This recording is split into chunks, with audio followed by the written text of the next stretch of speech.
আমাকে ডিভোর্স দিও না, তুমি আমাকে ডিভোর্সে বানাইও না। দেখো, তুমি শুধু আমাকে একটা বার সুযোগ দাও। আমি আপনাকে একটা কথা বলি, হাজবেন্ড 12 ঘন্টা কাজ করে আসার পর ওয়াইফকে কল দিবে, সুখ দুঃখের কথা বলবে বা বিভিন্ন কথা জিজ্ঞেস করবে।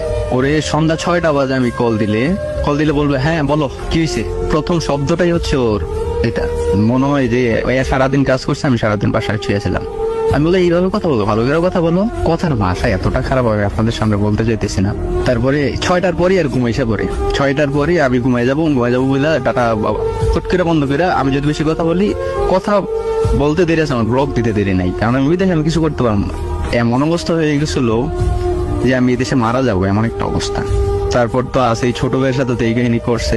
তারপর আমার থেকে বড় 10 বছরের, সে সৌদি থাকে, সে তার সাথে কথা বলে, ওই ভাই ওরে জান কলিজা বলে ডাকে, ওই ভাই থেকে সে টাকা আনে, এইটা আনে সেইটা আনে।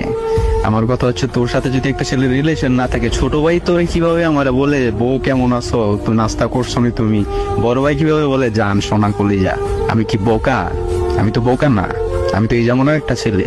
এসব করে, কিন্তু সারা জীবন বিয়ে করার পরেও তোর ফ্যামিলি আছে, তোর বাচ্চা আছে, তোর তো একটা মনুষ্যত্ব থাকা উচিত, কিন্তু এই মনুষ্যত্বটা ওর ভিতরে নাই। আমি ওরে হাজারো বার বোঝাইছি, এই 2 ঘটনা জানার পরও আমি মাফ করছি। মাফ করে ওরা আমি বলছি যে তোমার যা হয়েছি, আমি আমার সর্বোচ্চ 1 বছর সময় লাগবে, এই বছরের শেষের দিকে হয়তো আমি বাড়িতে আসবো। তুমি আল্লাহর দিকে তাকাই, আমার বাচ্চার দিকে তাকাইয়া তুমি আমার বাড়িতে যাও।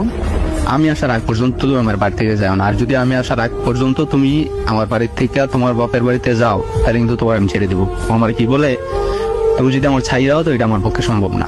আপনার বাড়িতে থাকা সম্ভব না? না, সম্ভব না, এই বাবার বাড়িতে থাকবো, এটা কোনো সম্ভব না।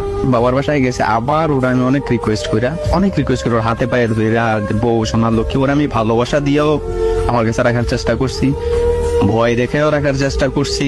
মানে ওরা আমি এমনও বলছি, দেখ তোর কাবিনের টাকা 1.5 লাখ টাকা, এটা আমার 1 মাসের বেতনও না, আমি তো ছাড়িয়ে দিতে পারবো যে কোনো সময়। এইভাবেও চেষ্টা করছি, এইটাও হয় নাই। এখন আমার কাছ থেকে 3 লাখ টাকা দাবি করে, আমার কাবিন 1.5 লাখ টাকা, আমি তোর 3 লাখ টাকা কেন দিব? বলতেছে আমার জীবন নষ্ট করছে। আমি যদি বলি ও আমার জীবনটা নষ্ট করছে। আরেকটা সবচেয়ে ইম্পর্টেন্ট কথা বলি, হাজবেন্ডের প্রতি ওয়াইফের যে একটা ভালোবাসা, যে একটা কেয়ার, কোনোদিন আমার জিজ্ঞেস করে না তুমি কেমন আছো, তুমি কি খাইছো, খাওয়া দাওয়া করছো কিনা, তোমার শরীর কেমন। মানে হাজবেন্ডের প্রতি ওয়াইফের যে একটা মায়া, টান, ভালোবাসা, এই জিনিসটা ওর মধ্যে বিন্দু পরিমাণ নাই। আমি হয়তো আপনাকে গুছাইয়া বলতে পারতেছি না, কারণ আমার মনের মধ্যে অনেক কষ্ট। আমার বাচ্চাটার সাথে আমি 2 মাস যাবত কথা বলতে পারি না। একটা মা কতটা ভালো হইলে সে তার বাচ্চারে তার বাবা সম্পর্কে বলতে পারে, তোমার বাবা মদ খায়, গাঁজা খায়, তোমার বাবা অন্য মেয়েদের সাথে কথা বলে, তোমার বাবা পচা। তো আমার ছেলেও ছোট মানুষ, আমার ছেলে এইটা কেউ যদি জিজ্ঞেস করে তোর বাবা কই, বলে যে আমার বাবা ভালো না, আমার বাবা